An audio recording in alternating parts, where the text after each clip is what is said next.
ஐயா, உடம்புல மனம் எங்க ஒடுக்குது? மன ஒடுக்கம். மன ஒடுக்கத்துக்கு மையமா இந்த இடுப்பு பகுதியில 2 இடங்கள் வேலை ஆரம்பிக்கும். முன்பகுதியில் சரி, பின்பகுதியில் சரி. அதுக்கப்புறம் ஒரு மனிதனுக்கு டோட்டலா இந்த மனம் ஆசையெல்லாம் குறையிற இடம் எது? ஒரு மனிதன் ஆசையை குறைச்சுக்கிறான், ஒரு மனிதன் மேம்பட்ட நிலைக்கு மாறான், ஒரு மனிதன் மௌன நிலைக்கு மாறானா இந்த இதய பகுதிக்குள்ள வேலை நடந்தாதான். அந்த இதய பகுதி யாரை கேட்டு வேலை செய்யணும்? இடுப்பை கேட்டுதான் வேலை செய்யணும். பெடலியை கேட்டு வேலை செய்யாது. அதெல்லாம் ஞாபகம் வச்சுக்கோங்க. அது யாரு? அதுக்கு யாரு தலைவர்? யாரு அதுக்கு இன்ஸ்ட்ரக்ஷன் கொடுக்கறது? யாரு? மேலதான் ஆரம்பிக்குது, மேலதான் பிரபஞ்சம் இருக்கு.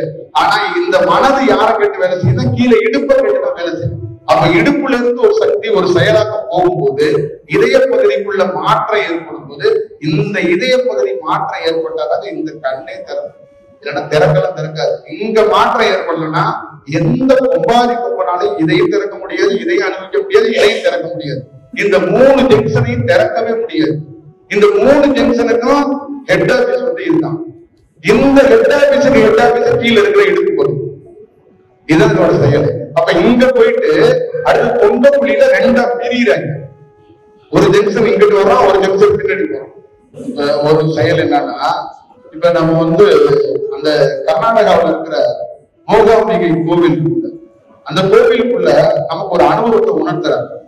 அந்த அனுபவத்துலன்னா தியானத்துக்குள்ள இருக்கிற எல்லா செயலையும் காட்டுவாங்கல்ல, அந்த செயல் வடிவத்தை எல்லாத்தையும் காட்டும் போது அந்த செயல் வடிவத்தை நம்ம வந்து ஒரு வெரிபிகேஷன் பண்ணணும்.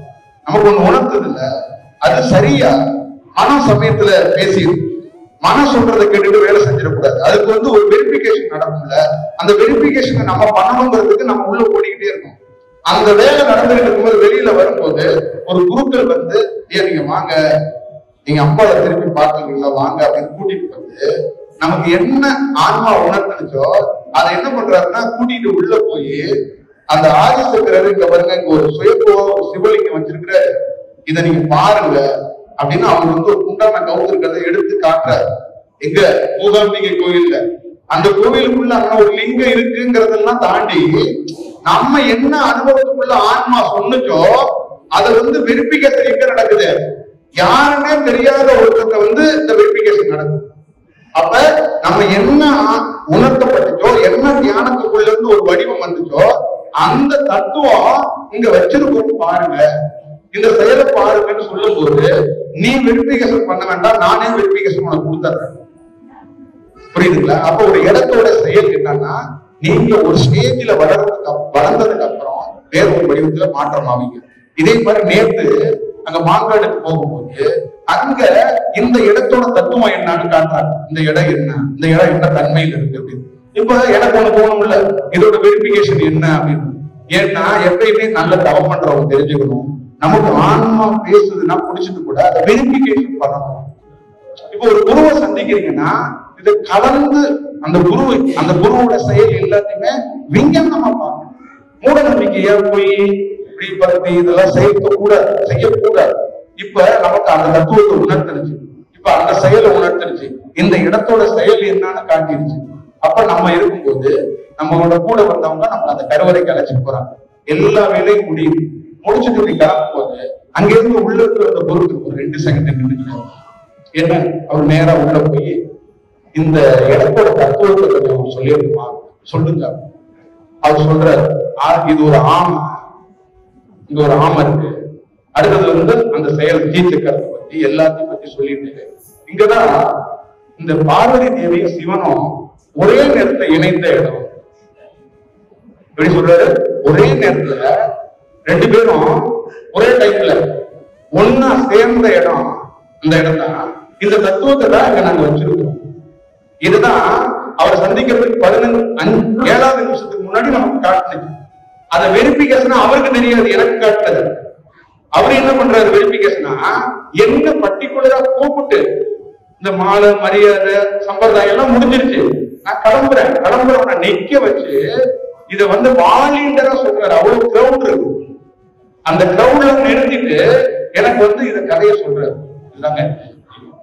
அப்ப இதை பார்த்துக்க, அதோடைய நிஜம் எப்படி இருக்கு, அதோட உண்மை தன்மை எப்படி இருக்கு, அப்ப அதோடைய செயலாக்கம் எப்படி இருக்கு அப்ப என்ன மாதிரி தாக்கத்தை, என்ன மாதிரி செயலை அந்த பிரபஞ்சம் எப்படி துல்லியமாக அது வரைபடமாக காட்டுதுங்கிறது நம்ம பார்த்துக்கணும்.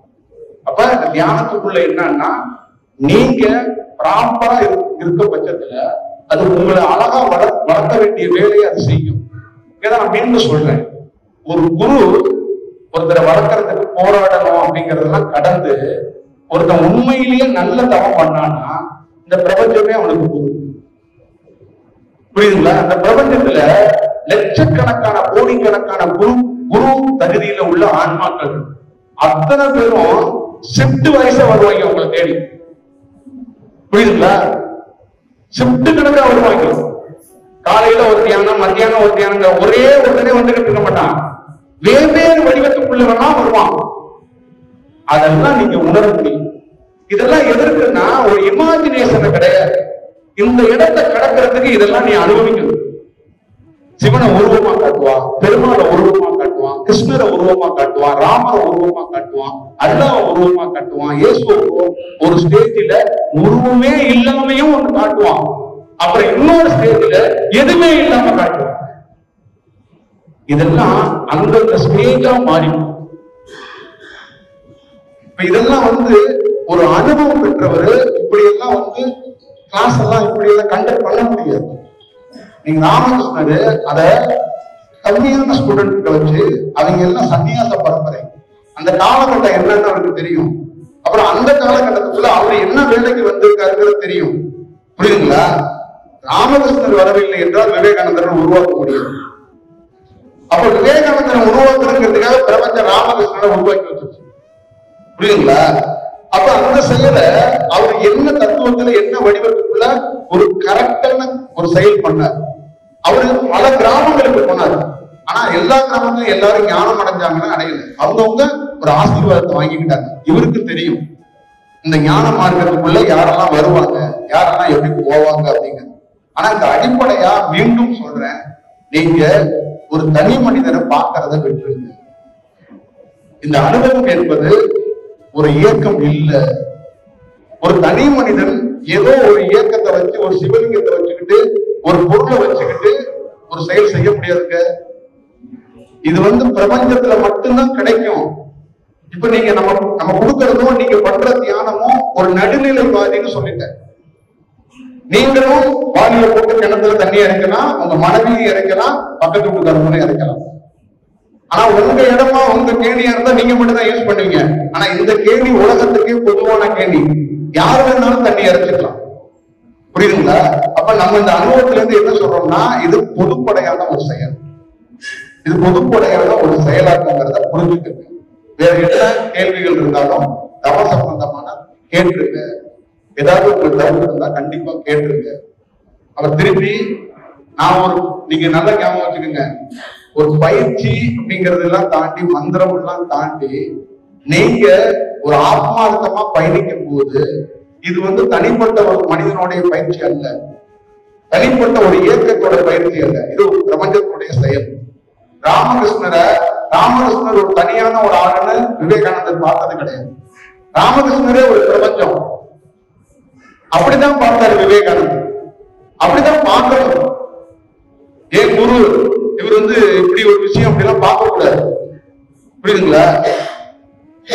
நம்ம மனித அறிவுக்குள்ள இருக்கிற மாதிரி இது என்னுடைய பாட்டு, எனக்கு இது கொடுத்துரு அப்படின்னு காப்பிரைட்ஸ்க்கெல்லாம் கோர்ட்ல போக முடியாது. புரியுதுங்களா?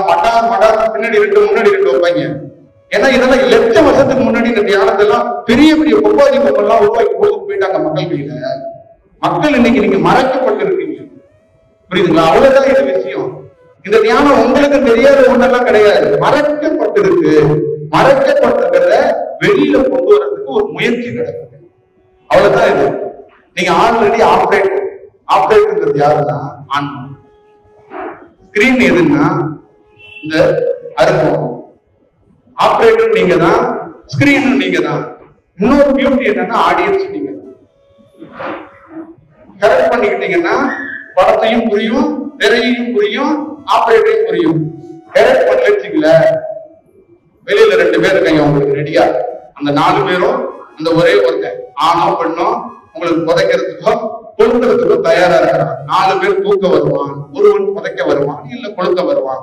4 புரோட்டாவுக்கு கொஞ்சோண்டு செயல்ல ஆக மரத்தை அடிக்க அங்க ஒரு 4 பேர் தயாரா இருப்பான். எங்க கரைகள் அதை பார்த்துக்கங்க. உங்க வாழ்க்கைக்குள்ள இருக்கின்ற செயல் வடிவம் அதுதான். இதை நீங்க ஆத்மார்த்தமா எடுத்துட்டு போக வேண்டிய இந்த உலகமா தான் பார்க்கணும். இது ஒரு தனி மனிதனா என்னைக்கு பார்க்க விடுறீங்களோ அன்னைக்குதான் ஒரு செயலா இருக்கும். தனி மனிதனா இது என்னுடைய இது இல்ல, முதல்ல அதை பிக்ஸ் பண்ணிருங்க.